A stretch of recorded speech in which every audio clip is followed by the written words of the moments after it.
ये झीलों की नगरी है, इबादत का शहर है, अल्लाह की रहमत, भगवान की मेहर।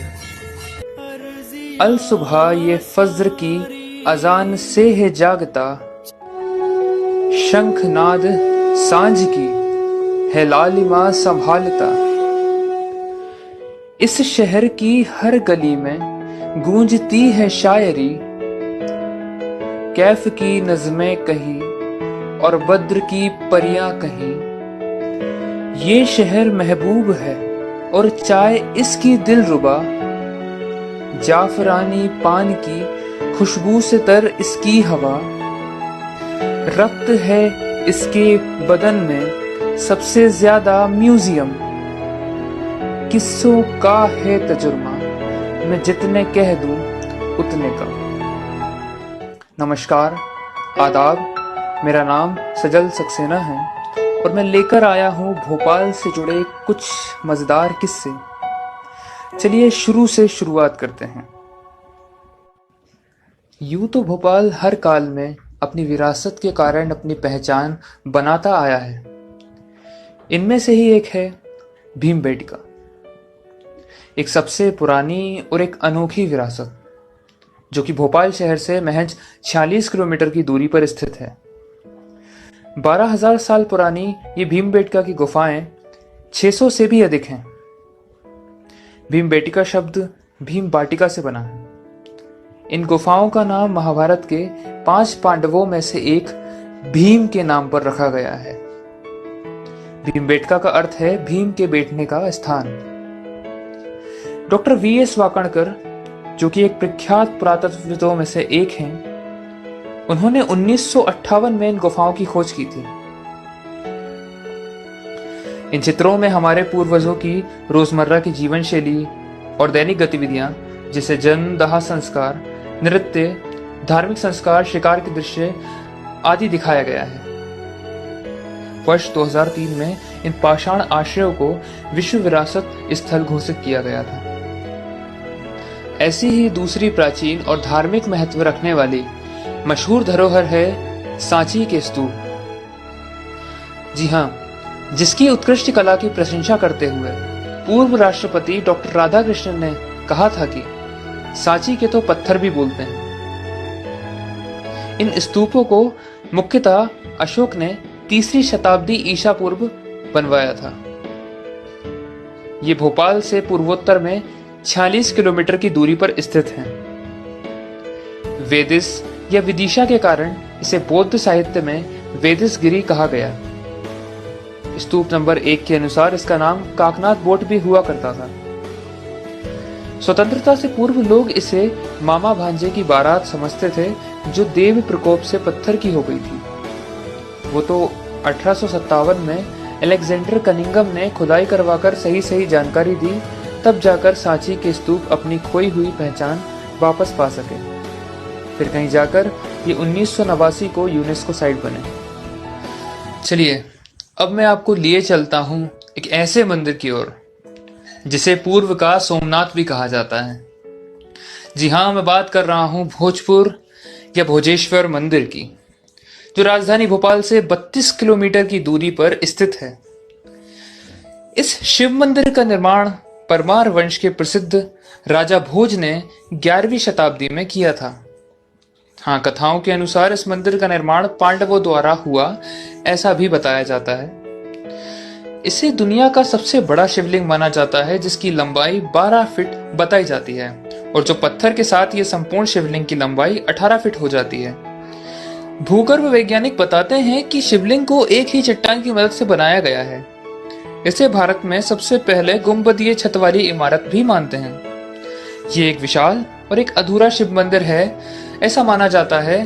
और इसके पीछे की कहानी कुछ यूं है कि इस मंदिर को एक ही रात में बनाया जाना था, लेकिन ऐसा हुआ नहीं। सुबह होते ही इस मंदिर का निर्माण कार्य किसी कारणवश रोक दिया गया। उस समय छत के बनाए जाने का कार्य चल ही रहा था, लेकिन सूर्योदय होने के साथ ही मंदिर का निर्माण कार्य रोक दिया गया। तब से यह मंदिर अधूरा ही है।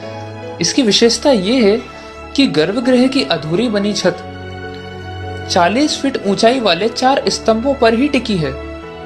साल में 2 बार वार्षिक मेले का आयोजन किया जाता है, जिसमें भाग लेने के लिए दूर दूर से लोग यहाँ पहुंचते हैं। भोज का वास्तु ज्ञान और भोपाल के डिजाइन के बारे में मिलता है हमें खुद भोज के द्वारा लिखी एक किताब सम्रांगण सूत्रधार में।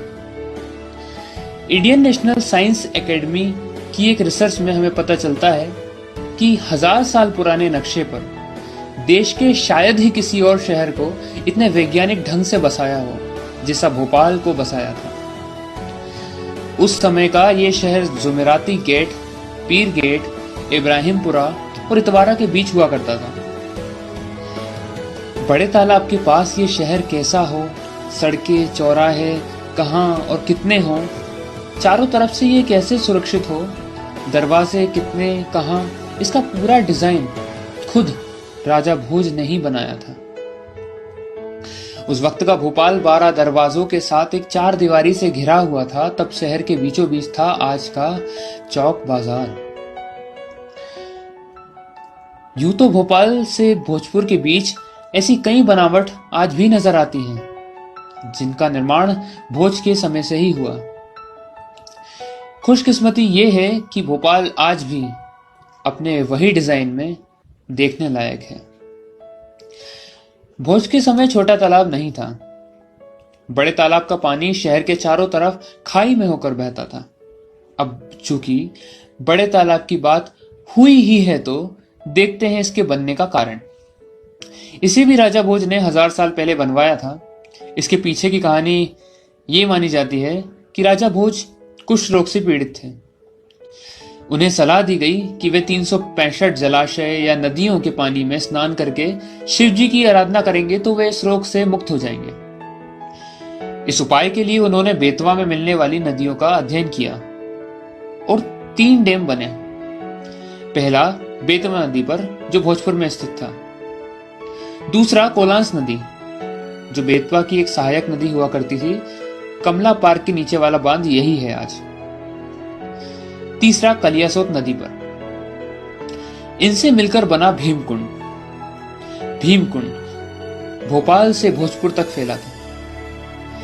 15वीं शताब्दी में होशंग शाह ने यहां अपने बेटे के डूब जाने के कारण बांध को तोड़वा दिया। बांध इतना बड़ा था कि तोड़ने में 3 महीने लगे और भीमकुंड के पूरे पानी को बहने में 3 साल लग गए।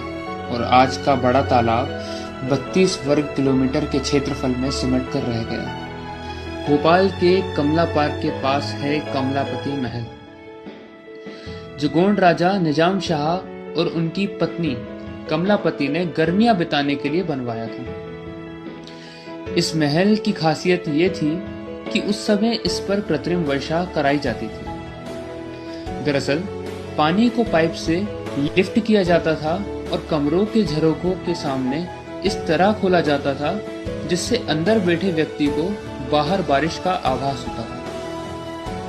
1720 में इस किले पर दोस्त मोहम्मद खान का अधिकार हो गया और माना जाता है कि रानी ने छोटे तालाब में ही जल समाधि ले ली थी। दोस्त मोहम्मद खान, जो कि एक पाश्तून मुगल सैनिक था, उसने इस्लाम नगर को अपनी राजधानी बनाया। इसकी मौत के बाद 1738 से 1818 के बीच भोपाल मराठाओं के संरक्षण में रहा।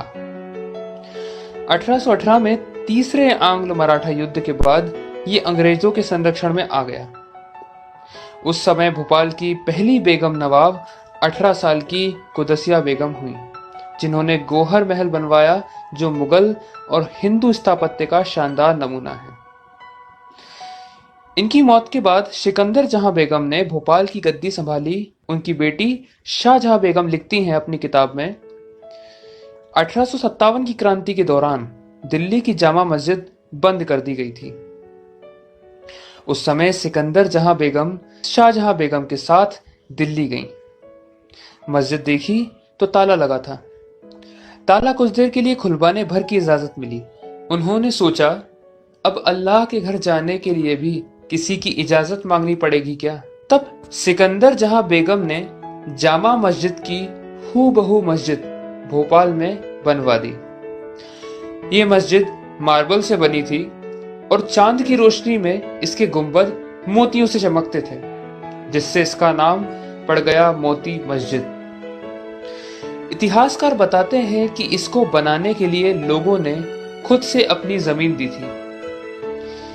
इनके बाद शाहजहां बेगम आई, जिन्हें इमारत बनवाने का बेहद शौक था। उन्होंने भोपाल में लाल कोठी यानी राजभवन का निर्माण करवाया। उन्होंने 1901 में एशिया की सबसे बड़ी मस्जिद ताजुल मस्जिद का निर्माण करवाया, जिसकी बैठक क्षमता 1,75,000 की है और इसे लाल बलुआ पत्थर से बनवाया गया है। इन्होंने शाहजहानाबाद मोहल्ला बसाया, साथ ही साथ भोपाल के ताजमहल जैसी कई इमारतों का निर्माण कराया।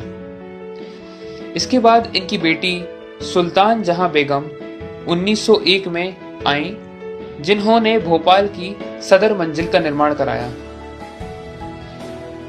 इन्होंने उस समय भारत का पहला लेडीज क्लब अली मंजिल में बनवाया, जो ताजमहल के पीछे ही है। इसका उद्घाटन करने वाइसराय लॉर्ड मिंटो की वाइफ आई थी। उसी समय इन्होंने मिंटो हॉल भी बनवाया। इन्हीं के बेटे हमीदुल्लाह खान भोपाल के आखिरी नवाब हुए, जिनके बाद 1 जून 1949 को भोपाल रियासत भारत में शामिल हुई, जिसके बाद भोपाल 1 नवंबर 1956 को नए राज्य मध्य प्रदेश की राजधानी बन गया। तो कुछ यूं थी मेरे शहर भोपाल की एक छोटी सी कहानी। अपने रिव्यूज कमेंट बॉक्स में आप बताइएगा जरूर। फिर मिलते हैं एक नई कहानी के साथ। तब तक के लिए मैं सजल सक्सेना आपसे इजाजत चाहूंगा। शुक्रिया।